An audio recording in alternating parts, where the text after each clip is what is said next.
أشهد أن لا إله إلا الله وحده لا شريك له وأشهد أن محمدا عبده ورسوله أما بعد فأعوذ بالله من الشيطان الرجيم بسم الله الرحمن الرحيم الحمد لله رب العالمين الرحمن الرحيم مالك يوم الدين إياك نعبد وإياك نستعين اهدنا الصراط المستقيم صراط الذين أنعمت عليهم غير المغضوب عليهم ولا الضالين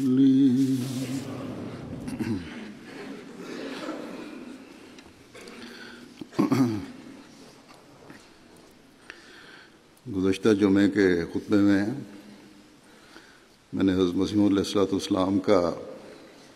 ایک حوالہ پڑھا تھا جس میں آپ نے مسلمانوں کی عمومی حالت کے بارے میں فرمایا تھا کہ اگر ان کی یہ حالت نہ ہو گئی ہوتی اور وہ حقیقت اسلام سے بکلی دور نہ جا پڑے ہوتے تو پھر میرے آنے کی ضرورت کیا تھی۔ ان لوگوں کی ایمانی حالتیں بہت کمزور ہو گئی ہیں اور وہ اسلام کے مفہوم اور مقصد سے محض ناواقف ہیں۔ آگے آپ نے یہ بھی فرمایا تھا، اس کا پہلے ذکر نہیں ہوا تھا، کہ یہ لوگ سمجھتے ہیں کہ ہم میں کون سی بات اسلام کے خلاف ہے۔ ہم لا الہ الا اللہ کہتے ہیں، یعنی مسلمان عمومی طور پر سمجھتے ہیں کہ ہم لا الہ الا اللہ کہتے ہیں اور نمازیں بھی پڑھتے ہیں اور روزے کے دنوں میں روزے بھی رکھتے ہیں اور زکوٰۃ بھی دیتے ہیں۔ آپ فرماتے ہیں کہ مگر میں کہتا ہوں کہ ان کے تمام اعمال صالحہ کے رنگ میں نہیں ہیں، ورنہ اگر یہ اعمال صالحہ ہیں تو پھر ان کے پاک نتائج کیوں پیدا نہیں ہوتے؟ اعمال صالحہ تو تب ہو سکتے ہیں کہ وہ ہر قسم کے فساد اور ملاوٹ سے پاک ہوں، لیکن ان میں یہ باتیں کہاں ہیں؟ آج ہم دیکھتے ہیں کہ سب سے زیادہ فساد کی حالت مسلمان ممالک میں ہے، مسلمان گروہوں میں ہے، ایک دوسرے کی گردنیں کاٹنے پر سرگرم ہے۔ ہر ایک لا الہ الا اللہ پڑھتا ہے اور دوسرے لا الہ الا اللہ پڑھنے والے کا خون کرتا ہے، اس کا حق مارتا ہے، اس کو نقصان پہنچانے کی کوشش کرتا ہے کسی بھی طریقے سے۔ کیا یہی قرآن کریم کی تعلیم ہے جس پر یہ لوگ عمل کر رہے ہیں؟ کیا یہی حضرت صلی اللہ علیہ وسلم کا اسوہ ہے جس کی یہ لوگ پیروی کر رہے ہیں؟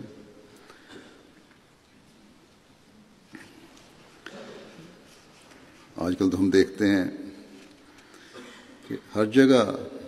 دنیا داری غالب ہے۔ اگر مذہب کا نام بھی لیتے ہیں تو سیاست چمکانے کے لیے اور اپنے زوم میں اپنی حکومتیں قائم کرنے کے لیے یا بچانے کے لیے۔ حضرت صلی اللہ علیہ وسلم کے اسوے کے بارے میں تو حضرت عائشہ رضی اللہ عنہا کا یہ سنہری حروف میں لکھا جانے والا بیان ہے کہ کانا خلقہ القرآن، کہ آپ کی سیرت اور آپ کے معمولات کا پتہ کرنا ہے تو قرآن کریم آپ کی سیرت کی تفصیل اسے پڑھو، اور یہ نمونے آپ نے اس لیے قائم فرمائے کہ مومن آپ کو ماننے والے اس پر عمل کریں، صرف نعرے لگانے کے لیے نہیں۔ اللہ تعالیٰ نے بھی یہی فرمایا ہے کہ میرے سے حقیقی تعلق صرف لا الہ الا اللہ کہنے سے قائم نہیں ہوگا، بلکہ میری محبت کو حاصل کرنا ہے تو پھر میرے محبوب رسول کی پیروی کرو، اس کے اسوے کو اپناؤ، تو میرے پیارے بن جاؤ گے، تمہیں وہ مقام مل جائے گا جو اللہ تعالیٰ کی قربت کا مقام ہے، ورنہ تمہارے نعرے کھوکھلے ہیں۔ چنانچہ اللہ تعالیٰ فرماتا ہے کہ قُلْ إِن كُنتُمْ تُحِبُّونَ اللَّهَ فَاتَّبِعُونِي يُحْبِبْكُمُ اللَّهُ وَيَغْفِرْ لَكُمْ ذُنُوبَكُمْ وَاللَّهُ غَفُورٌ رَحِيمٌ، کہ تو کہہ دے کہ اگر تم اللہ سے محبت کرتے ہو تو میری پیروی کرو، اللہ تم سے محبت کرے گا اور تمہارے گناہ بخش دے گا، اور اللہ بہت بخشنے والا اور بار بار رحم کرنے والا ہے۔ کیا اللہ تعالیٰ جس سے محبت کرے اس کا یہی حال ہوتا ہے جو آج کل کے مسلمانوں کا ہے؟ علماء جن کو عامۃ المسلمین عام طور پر اللہ تعالیٰ کا پیارا سمجھتے ہیں، اس کے قریب سمجھتے ہیں، وہ سب سے زیادہ دنیا میں فساد پیدا کر رہے ہیں۔ خود اب پاکستان میں تو بعض تجزیہ نگار اور کالم نویس اخباروں میں بھی لکھنے لگ گئے ہیں، دوسرے میڈیا پر بھی کہنے لگ گئے ہیں کہ مسلمانوں کی یہ حالت ان نام نہاد علماء نے ایسی کر دی۔ بس اس وقت مسلمان علماء کی عمومی حالت اس بات کا تقاضا کرتی ہے کہ کوئی قرآن اور سنت کی حقیقت بتانے والا ہو، اور وہ اللہ تعالیٰ نے اپنے وعدے کے مطابق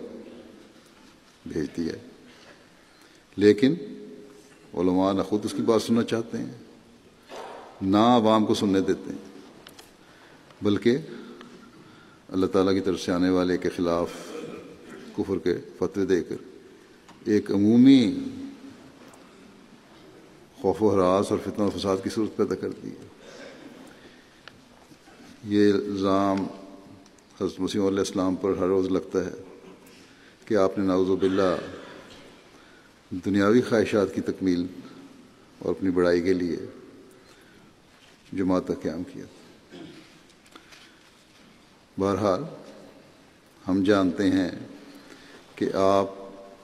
حضرت صلی اللہ علیہ وسلم کے عاشق صادق تھے،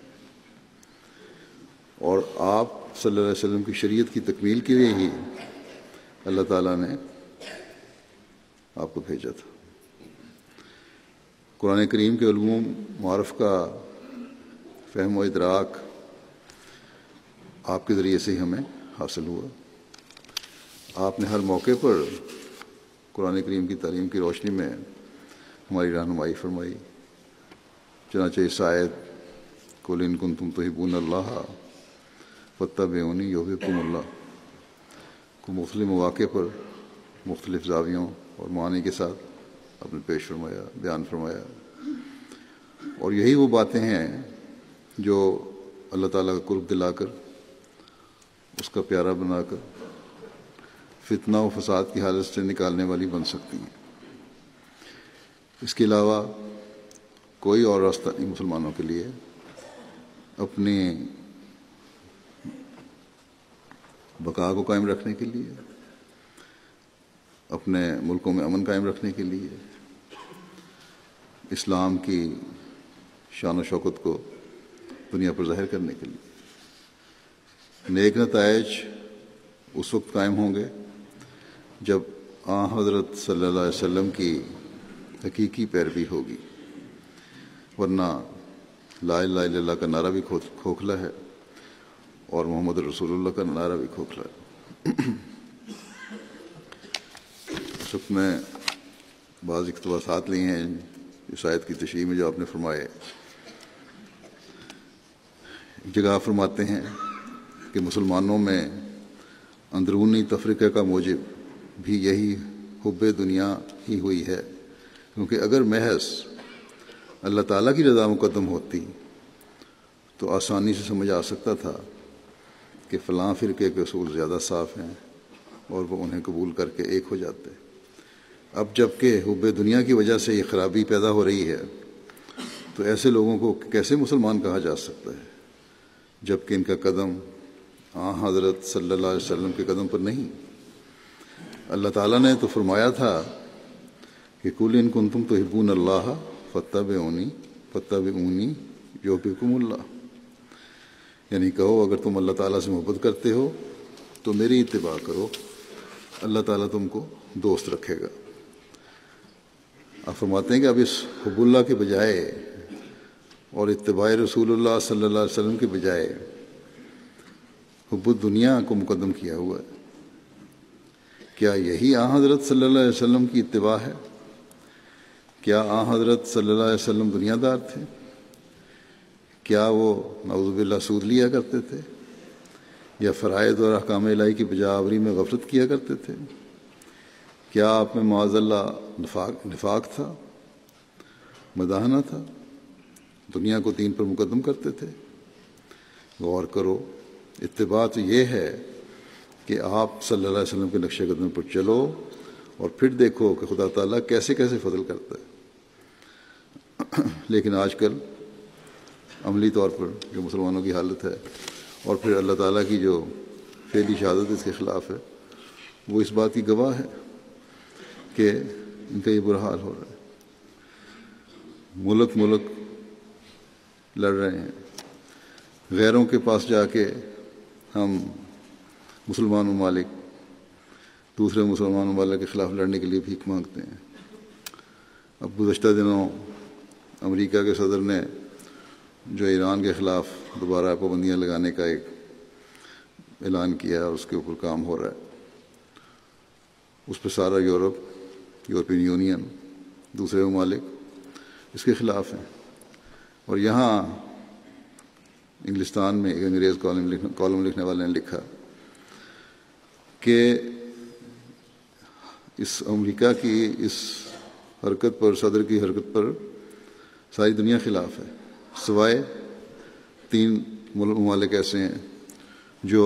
کہتے ہیں کہ بڑا اچھا کر رہا ہے امریکہ۔ ایک تو امریکہ خود، ایک اسرائیل اور ایک سعودی عرب۔ اب سعودی عرب مسلمان ملک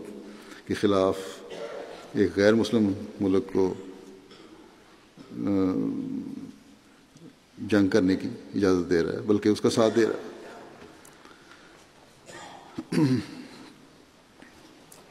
تو یہ حالات ہیں مسلمانوں کے،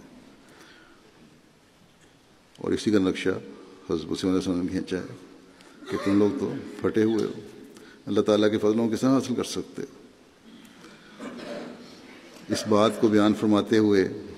کہ حقیقی نیکی انسان کس طرح کر سکتا ہے، اللہ تعالیٰ کی رضا کو انسان کس طرح حاصل کر سکتا ہے، اللہ تعالیٰ کے انعامات سے کس طرح فیض یاب ہو سکتا ہے، اور آپ کو یہ انعامات، حضرت مسیح علیہ السلام کو انعامات کس طرح ملے۔ آپ فرماتے ہیں کہ میں سچ کہتا ہوں، آپ کے خلاف ہی فتوے دیے جاتے ہیں کہ نعوذ باللہ حضرت صلی اللہ علیہ وسلم کی تعلیم سے انحراف کرنے والے ہیں، آپ اسلام کی تعلیم سے انحراف کرنے والے ہیں۔ آپ فرماتے ہیں کہ میں سچ کہتا ہوں اور اپنے تجربے سے کہتا ہوں کہ کوئی شخص حقیقی نیکی کرنے والا اور خدا تعالیٰ کی رضا کو پانے والا نہیں ٹھہر سکتا، اور ان انعام و برکات اور معارف اور حقائق اور کشوف سے بہرہور نہیں ہو سکتا جو اعلیٰ درجے کے تزکیہ نفس پر ملتے ہیں۔ اعلیٰ درجے کا تزکیہ نفس جب ہوتا ہے، ایک مقام پر انسان پہنچتا ہے، تبھی اللہ تعالیٰ سے انعامات و برکات ملتے ہیں، کشوف ہوتے ہیں، اللہ تعالیٰ سے مکالمہ ہوتا ہے۔ فرمایا کہ جب تک کہ وہ رسول اللہ صلی اللہ علیہ وسلم کی اتباع میں کھویا نہ جائے، اور اس کا ثبوت خود خدا تعالیٰ کے کلام سے ملتا ہے کہ کل ان کنتم تحبون اللہ فاتبعونی یحببکم اللہ، اور خدا تعالیٰ کے اس دعوے کی عملی اور زندہ دلیل آپ فرماتے ہیں کہ میں ہوں، اس زمانے میں مجھ سے اللہ تعالیٰ کلام کرتا ہے، اس لیے کہ میں حضرت صلی اللہ علیہ وسلم ذات میں کھویا گیا، آپ کی پیروی کی، اور اللہ تعالیٰ نے پھر محبت کا سلوک کیا۔ بس آپ پر الزام لگانے والوں کے الزام کے آپ نے حضرت صلی اللہ علیہ وسلم کے مقام کو گرایا ہے۔ فرما رہے ہیں کہ جو مقام مجھے ملا وہ حضرت صلی اللہ علیہ وسلم سے عشق اور محبت اور آپ کی کامل پیروی کے ذریعے سے ملا۔ جس کو دنیا حضرت صلی اللہ علیہ وسلم کا مقام گرانے والا سمجھتی ہے، وہی حقیقی عاشق صادق ہے، جس نے حقیقی پیروی کی اور پھر اللہ تعالیٰ نے بھی ایسا نوازا کہ اپنے حبیب سے محبت کرنے کی وجہ سے اپنا بھی محبوب بنا لیا۔ اس کامل پیروی کے نتیجے میں اللہ تعالیٰ نے آپ کو جو آپ کے سپرد کام فرمایا، اس کے بارے میں آپ فرماتے ہیں کہ مجھے بھیجا گیا ہے تاکہ میں حضرت صلی اللہ علیہ وسلم کی کھوئی ہوئی عظمت کو پھر قائم کروں اور قرآن شریف کی سچائیوں کو دنیا کو دکھاؤں، اور یہ سب کام ہو رہا ہے لیکن جن کی آنکھوں پر پٹی ہے وہ اس کو دیکھ نہیں سکتے۔ پھر ایک جگہ اس کی وضاحت فرماتے ہوئے آپ فرماتے ہیں آیت کی کہ ان کو کہہ دو کہ تم اگر چاہتے ہو کہ محبوب الہی بن جاؤ اور تمہارے گناہ بخش دیے جائیں تو اس کی ایک ہی راہ ہے کہ میری اطاعت کرو۔ یہ اللہ تعالیٰ نے جو قرآن آیت ہے اس کا ترجمہ ہے۔ آپ فرماتے ہیں کیا مطلب کہ میری پیروی ایک ایسی شے ہے جو رحمت الہی سے نا امید نہیں ہونے دیتی، گناہوں کی مغفرت کا باعث ہوتی ہے اور اللہ تعالیٰ کا محبوب بنا دیتی ہے۔ وسلم کی پیروی جو ہے وہ کی جائے تو وہ گناہوں کی مغفرت کا باعث بنتی ہے، اور نہ صرف یہ بلکہ اللہ تعالیٰ کا محبوب بنا دیتی ہے۔ آپ فرماتے ہیں کہ اور تمہارا یہ دعویٰ کہ ہم اللہ تعالیٰ سے محبت کرتے ہیں اسی صورت میں سچا اور صحیح ثابت ہوگا کہ تم میری پیروی کرو، حضرت صلی اللہ علیہ وسلم کی پیروی کرو۔ اس آیت سے صاف معلوم ہوتا ہے، فرماتے ہیں کہ اس آیت سے صاف معلوم ہوتا ہے کہ انسان اپنے کسی خود تراشیدہ طرز ریاضت اور مشقت اور جب تب سے اللہ تعالیٰ کا محبوب اور قرب الہی کا حقدار نہیں بن سکتا۔ انوار و برکات الہیہ کسی پر نازل نہیں ہو سکتی جب تک وہ رسول اللہ صلی اللہ علیہ وسلم کی اطاعت میں کھویا نہ جائے، اور جو شخص حضرت صلی اللہ علیہ وسلم کی محبت میں گم ہو جاوے اور آپ کی اطاعت اور پیروی میں ہر قسم کی موت اپنی جان پر وارد کر لے، اس کو وہ نور ایمان، محبت اور عشق دیا جاتا ہے جو غیر اللہ سے رہائی دلا دیتا ہے اور گناہوں سے رستگاری اور نجات کا موجب ہوتا ہے۔ اسی دنیا میں وہ ایک پاک زندگی پاتا ہے اور نفسانی جوش و جذبات کی تنگ و تاریک قبروں سے نکال دیا جاتا ہے۔ اسی کی طرف یہ حدیث اشارہ کرتی ہے۔ آپ صلی اللہ علیہ وسلم نے فرمایا کہ انا الحاشر الذی یحشر الناس علی قدمی، یعنی میں وہ مردوں کو اٹھانے والا ہوں جس کے قدموں پر وہ لوگ اٹھائے جاتے ہیں۔ روحانی مردوں کو زندہ کرنے والے ہیں، آپ کے پیچھے چلنے والے اللہ تعالیٰ کے محبوب بننے والے ہیں۔ پھر ایک جگہ آپ اس کی وضاحت کرتے ہوئے ایک مزید فرماتے ہیں کہ سعادت عظمیٰ کے حصول کے لیے اللہ تعالیٰ نے ایک ہی راہ رکھی ہے کہ رسول اللہ صلی اللہ علیہ وسلم کی اطاعت کی جاوے، جیسا کہ اس آیت میں صاف فرما دیا ہے قل ان کنتم تحبون اللہ فاتبعونی یحببکم اللہ، یعنی آؤ میری پیروی کرو تاکہ اللہ بھی تم کو دوست رکھے۔ اس کے یہ معنی نہیں ہے کہ رسمی طور پر عبادت کرو۔ اگر حقیقت مذہب یہی ہے تو پھر نماز کیا چیز ہے اور روزہ کیا چیز ہے؟ خود ہی ایک بات سے رکے اور خود ہی کر لے۔ رسمی نمازیں نہیں ہیں۔ نمازیں اس طرح ادا کرو جو ان کا حق ہے، جو ان کے اوقات ہیں اس کی پابندی کرنی ضروری ہے، اور پھر اس طرح عبادت کرو کہ اللہ تعالیٰ کے سامنے کھڑے ہوئے ہو، ورنہ تو یہ رسمی باتیں ہیں ساری۔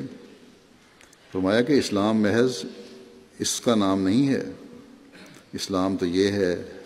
کہ بکرے کی طرح سر رکھ دے، جیسا کہ رسول اللہ صلی اللہ علیہ وسلم نے فرمایا کہ میرا مرنا، میرا جینا، میری نماز، میری قربانیاں اللہ ہی کے لیے ہیں، اور سب سے پہلے میں اپنی گردن رکھتا ہوں۔ بس حقیقی پیروی کرنے والے اپنی عبادتوں کے بھی معیار بلند کرتے ہیں۔ بس ہم میں سے ہر ایک کو اپنا جائزہ لینا چاہیے کہ اس لحاظ سے بھی ہمیں ضرورت ہے، ورنہ ہمارا بھی پیروی کا دعویٰ کھوکھلا دعویٰ ہے۔ پھر آپ صلی اللہ علیہ وسلم کے کامل موحد ہونے کے بارے میں آپ فرماتے ہیں کہ اے رسول، اللہ تعالیٰ کا یہ فرمان ہے کہ اے رسول تو ان لوگوں کو کہہ دے کہ اگر تم اللہ تعالیٰ سے محبت کرتے ہو تو میری اتباع کرو۔ یہ آیت کا ترجمہ ہے۔ فرمایا کہ اللہ تعالیٰ تم کو اپنا محبوب بنا لے گا۔ حضرت صلی اللہ علیہ وسلم کی کامل اتباع، فرماتے ہیں کہ حضرت صلی اللہ علیہ وسلم کی کامل اتباع انسان کو محبوب الہی کے مقام تک پہنچا دیتی ہے، جس سے معلوم ہوتا ہے کہ آپ کامل موحد کا نمونہ تھے۔ یعنی اب اس سے یہ استنباط آپ کر رہے ہیں، یہ دلیل دے رہے ہیں کہ آپ کامل موحد تھے، اس مقام پہ پہنچے ہوئے تھے جس پہ اور کوئی نہیں پہنچ سکتا۔ اسی لیے عبادت کے لحاظ سے بھی اللہ تعالیٰ نے آپ کو ہی نمونہ ٹھہرایا، جس طرح دوسرے اخلاق فاضلہ کے بارے میں۔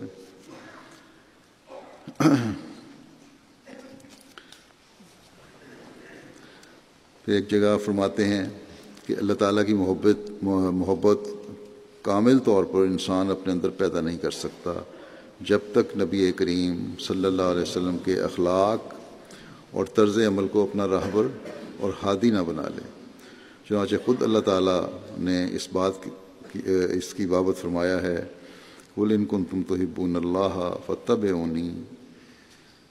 يُحْبِبْكُمُ اللَّهُ، یعنی محبوب الہی بننے کے لیے ضروری ہے کہ رسول اللہ صلی اللہ علیہ وسلم کی اتباع کی جاوے۔ سچی اتباع آپ کے اخلاق فاضلہ کا رنگ اپنے اندر پیدا کرنا ہوتا ہے۔ بس ایک تو عبادت کے رنگ ہیں، ایک دوسرے اخلاق فاضلہ کے رنگ ہیں، اور سچی اتباع کا مطلب یہی ہے کہ جو اخلاق فاضلہ ہیں جن کا قرآن کریم میں ذکر ہے وہ ہم نے پیدا کی جائیں، جیسا کہ پہلے ذکر ہو چکا ہے۔ حضرت عائشہ رضی اللہ عنہا نے فرمایا کہ کان خلقہ القرآن، کہ آپ کے اخلاق فاضلہ اگر دیکھنے ہیں تو قرآن کریم پڑھ لو، وہی اس کی تفسیر ہے۔ بس اس لحاظ سے بھی ہمیں قرآن کریم پڑھنے کی ضرورت ہے۔ ہمیں اوروں کو کہنے سے پہلے اپنے جائزے لینے کی ضرورت ہے کہ حضرت مسیح علیہ الصلوۃ والسلام کو مان کر ہم نے کس حد تک قرآن کریم کو اپنا دستور العمل بنایا ہے۔ یہ بیعت کا حصہ بھی ہے۔ سچائی کو ہم نے کس حد تک قائم کیا ہے، انصاف کو ہم کس حد تک قائم کرنے والے ہیں، لوگوں کے حقوق دینے میں ہم کس حد تک کوشش کرنے والے ہیں۔ پھر ایک جگہ حضرت مسیح علیہ السلام فرماتے ہیں کہ ہر ایک شخص کو خود بخود خدا سے ملاقات کرنے کی طاقت نہیں ہے، اس کے واسطے واسطہ ضروری ہے، اور وہ واسطہ قرآن شریف اور حضرت صلی اللہ علیہ وسلم ہے۔ اس واسطے جو آپ کو چھوڑتا ہے وہ کبھی بامراد نہ ہوگا۔ انسان تو دراصل بندہ یعنی غلام ہے، اور غلام کا کام یہ ہوتا ہے کہ مالک جو حکم کرے اسے قبول کرے۔ اسی طرح اگر تم چاہتے ہو کہ حضرت صلی اللہ علیہ وسلم کے فیض حاصل کرو تو ضرور ہے کہ اس کے غلام ہو جاؤ۔ قرآن کریم میں خدا فرماتا ہے قل یا عبادی الذین اسرفوا علی انفسہم، یعنی کہہ دے میرے بندو جنہوں نے اپنی جان پر ظلم کیا۔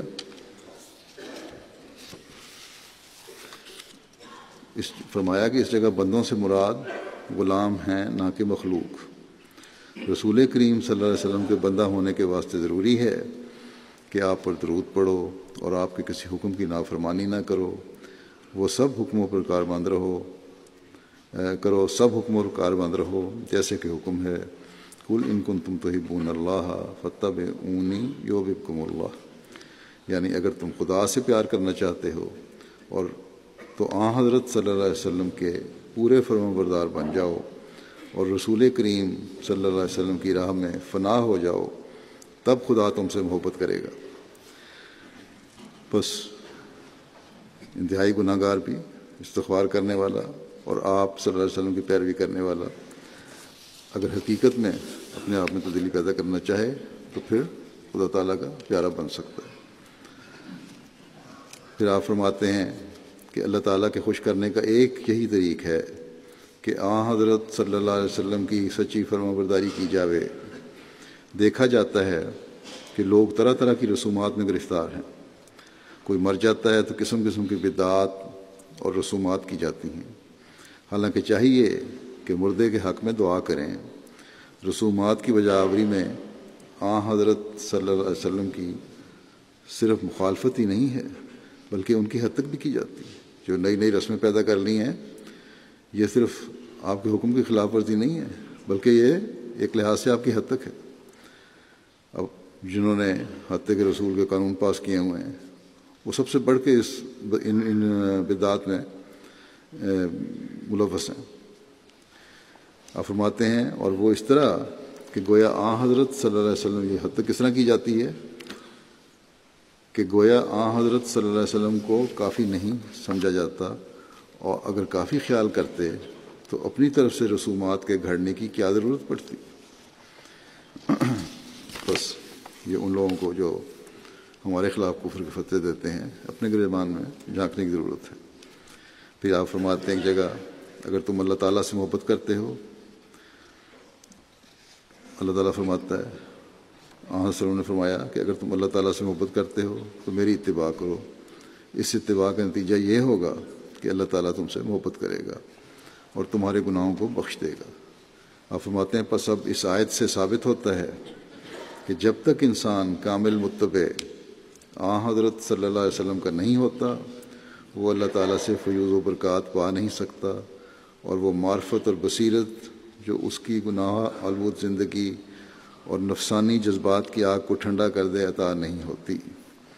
ایسے لوگ ہیں جو علماء امتی کے مفہوم کے اندر داخل ہیں۔ اگر نفسانی جذبات کو ٹھنڈا کرنا ہے تو کامل پیروی کی ضرورت ہے، آپ کے اسوے پہ چلنے کی ضرورت ہے۔ حقیقی معرفت اور بصیرت اللہ تعالیٰ کی حاصل کرنی ہے، اس کا محبوب بننا ہے تو آپ کی پیروی کرنے کی ضرورت ہے۔ گناہ آلود زندگی سے نجات پانی ہے تو آپ کی پیروی کرنے کی ضرورت ہے۔ اور جو لوگ یہ کرتے ہیں وہ اس مقام پر پہنچ جاتے ہیں جن کے بارے میں صلی اللہ علیہ وسلم نے فرمایا کہ میرے امت کے انبیاء علماء بنی اسرائیل کے انبیاء کی طرح ہیں۔ لیکن آج کل کے علماء اس میں شامل نہیں کہ وہ مقام نہیں پانے والے، کیونکہ یہ تو حضرت صلی اللہ علیہ وسلم کے جاری فیض کے قائل ہی نہیں، یہ سمجھتے ہی نہیں کہ اس سے فیض مل سکتا ہے۔ پھر حضرت صلی اللہ علیہ وسلم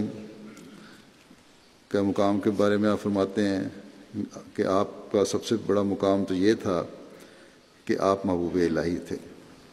لیکن اللہ تعالیٰ نے دوسرے لوگوں کو بھی اس مقام پر پہنچنے کی راہ بتائی، جیسا کہ فرمایا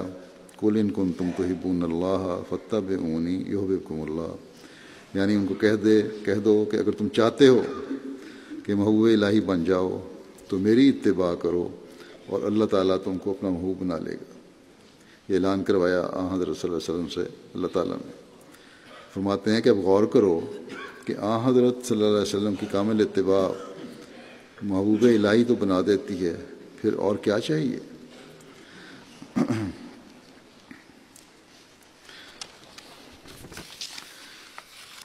پھر جگہ فرماتے ہیں کہ جو شخص یہ کہتا ہے کہ حضرت صلی اللہ علیہ وسلم کی اتباع کے بغیر نجات ہو سکتی ہے، وہ جھوٹا ہے۔ خدا تعالیٰ نے جو بات ہم کو سمجھائی ہے وہ بالکل اس کے برخلاف ہے۔ خدا تعالیٰ فرماتا ہے کہ قل ان کنتم تحبون اللہ فاتبعونی یحببکم اللہ، کہ اے رسول محمد صلی اللہ علیہ وسلم ان لوگوں کو کہہ دے کہ اگر تم خدا سے پیار کرتے ہو تو آؤ میری پیروی کرو، تم خدا کے محبوب بن جاؤ گے۔ بغیر مطابقت حضرت صلی اللہ علیہ وسلم کوئی شخص نجات نہیں پا سکتا۔ جو لوگ حضرت صلی اللہ علیہ وسلم کے ساتھ بغض رکھتے ہیں ان کی کبھی خیر نہیں۔ یہ ہے ہمارے ایمان کا حصہ۔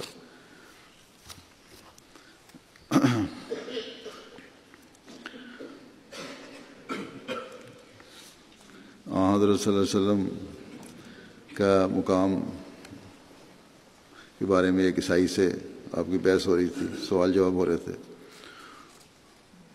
اس نے عیسائی نے یہ کہا کہ اپنا حوالہ دیا حضرت عیسیٰ علیہ السلام کے مقام کے بارے میں، کہ حضرت عیسیٰ علیہ السلام کہتے ہیں کہ انہوں نے یہ کہا ہے اپنے بارے میں کہ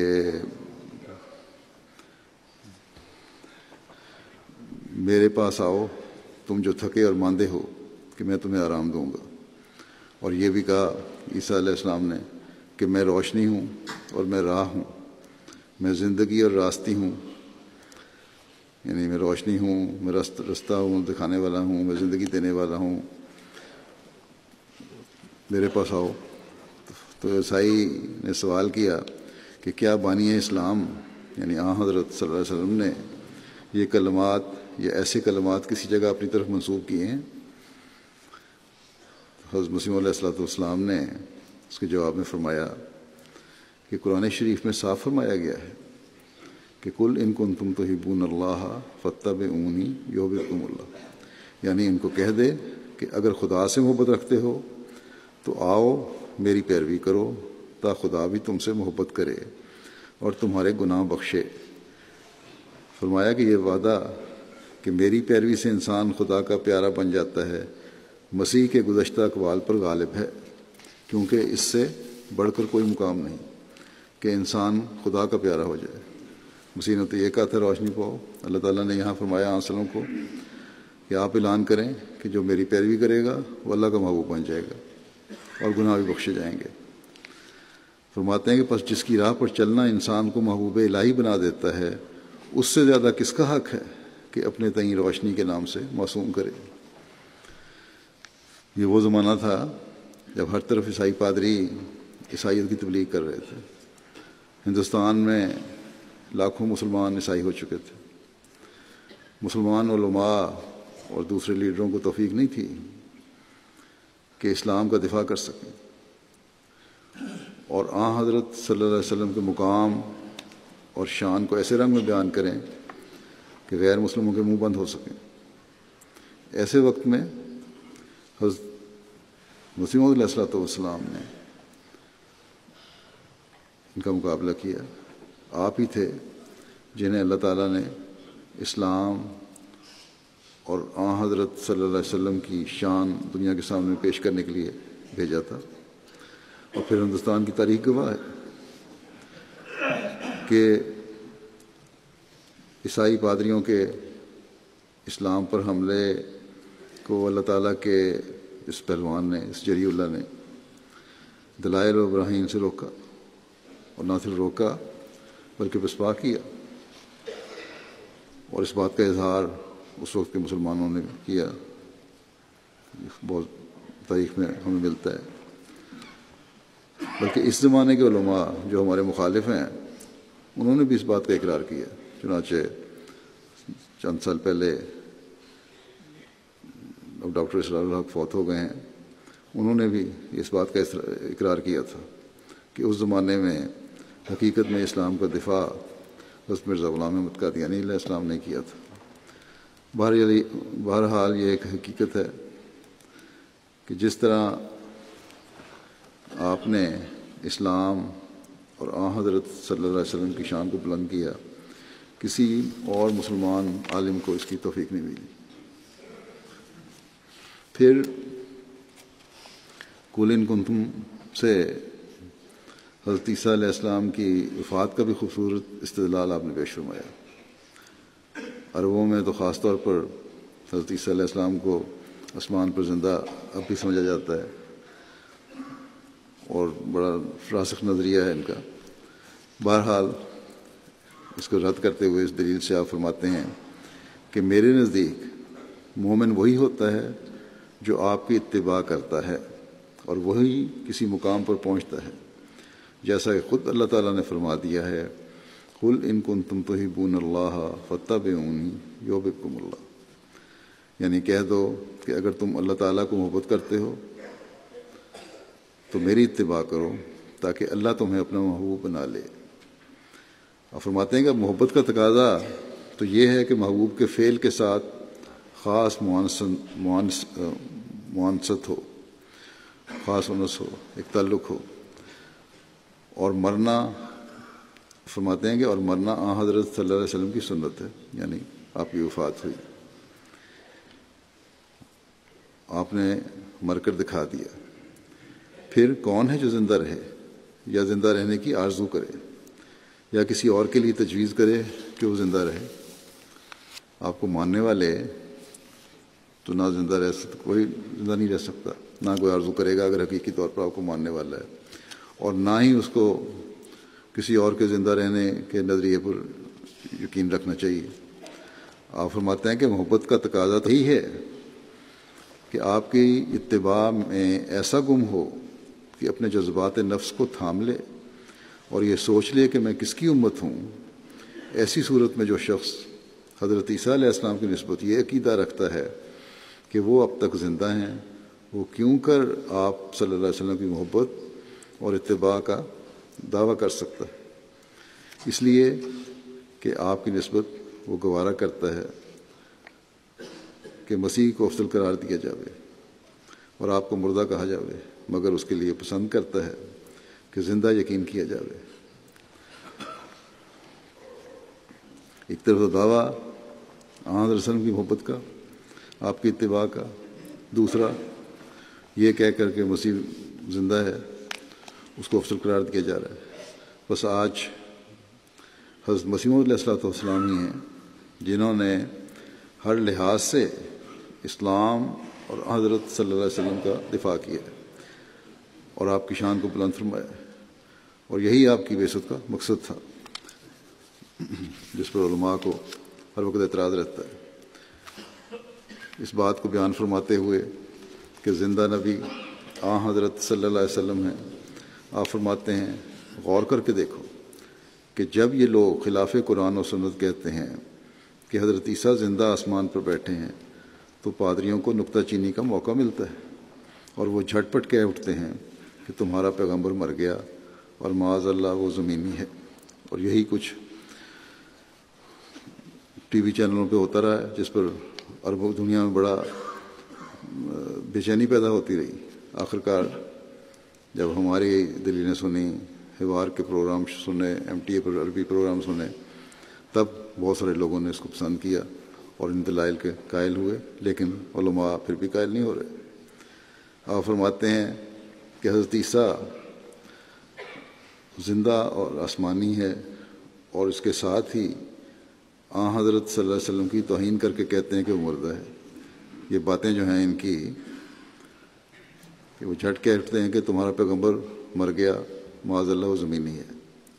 یہ عیسائی پادری کہتے ہیں، اور عیسائی پادری یہ کہتے ہیں کہ حضرت عیسیٰ زندہ ہیں اور آسمانی ہیں، اور اس کے ساتھ ہی حضرت صلی اللہ علیہ وسلم کی توہین کر کے یہ کہتے ہیں عیسائی کہ وہ مردہ ہے۔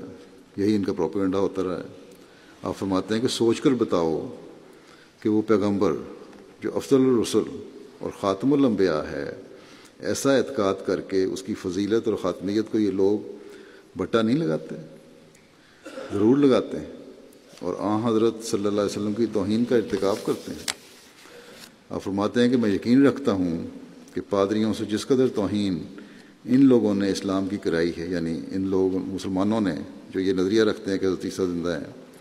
اور حضرت صلی اللہ علیہ وسلم کو مردہ کہلایا ہے، اسی کی سزا میں نکبت اور بدبختی ان کے شامل حال ہو رہی ہے، جو حال ہے مسلمانوں کا اسی وجہ سے۔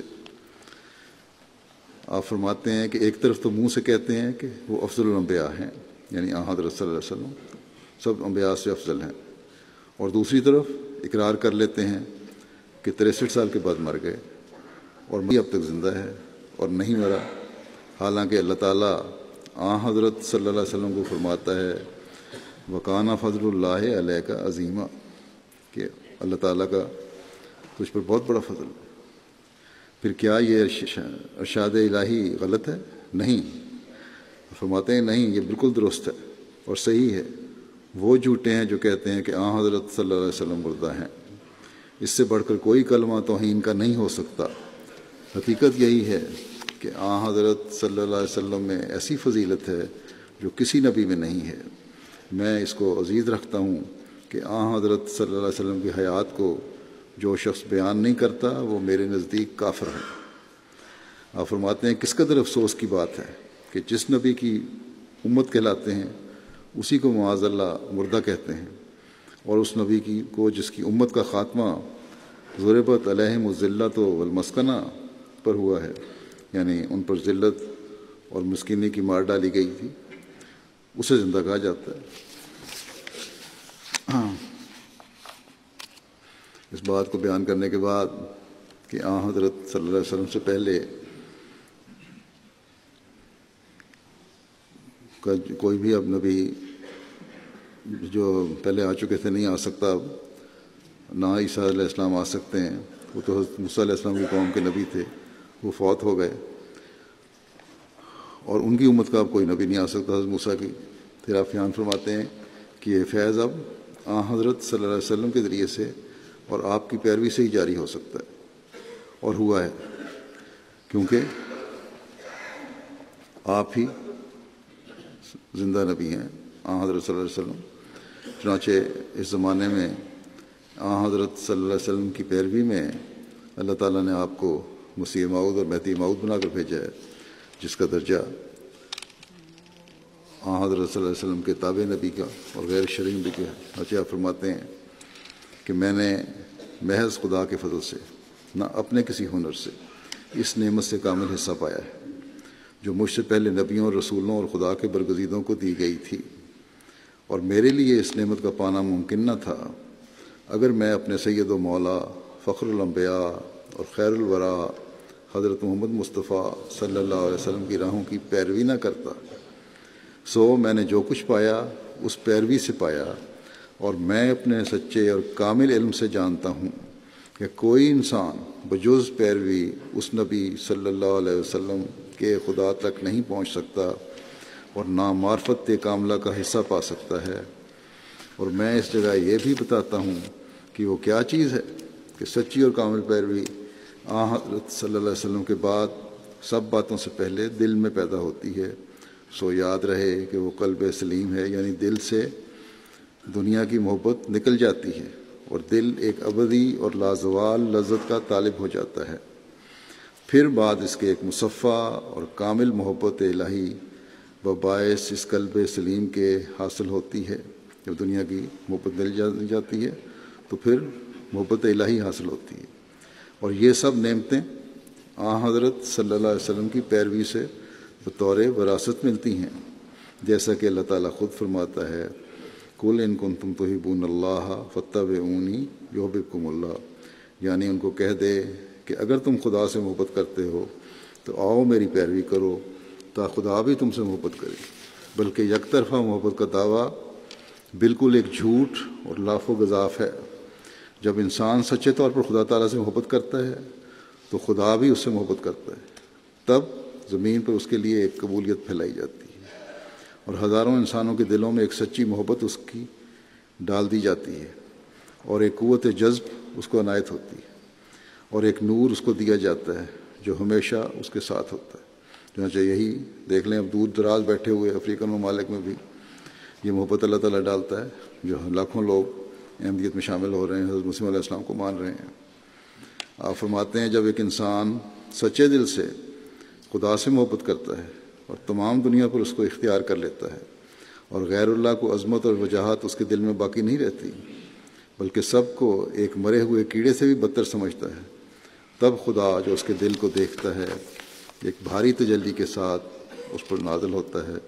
اور جس طرح ایک صاف آئینے میں جو آفتاب کے مقابل پر رکھا گیا ہے، آفتاب کا عکس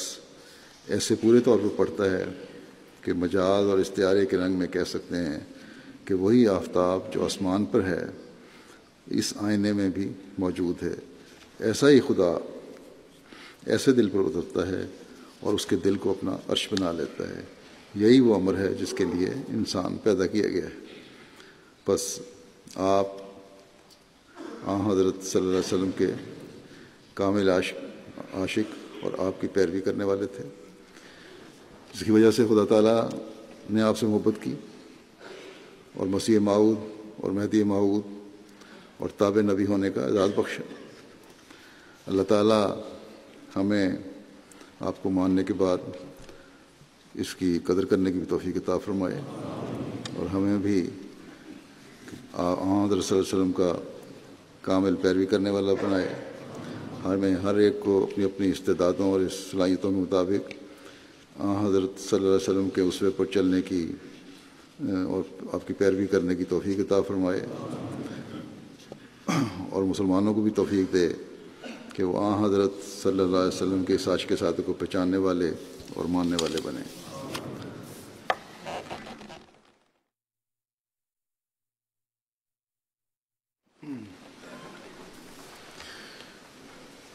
الحمد لله نحمده ونستعينه ونستغفره ونؤمن به ونتوكل عليه ونعوذ بالله من شرور أنفسنا ومن سيئات أعمالنا، من يهده الله فلا مضل له ومن يضلل فلا هادي له، ونشهد أن لا إله إلا الله ونشهد أن محمدا عبده ورسوله۔ عباد الله رحمكم الله، إن الله يأمر بالعدل والإحسان وإيتاء ذي القربى وينهى عن الفحشاء والمنكر والبغي يعظكم لعلكم تذكرون۔ اذكروا الله يذكركم وادعوه يستجب لكم ولذكر الله أكبر۔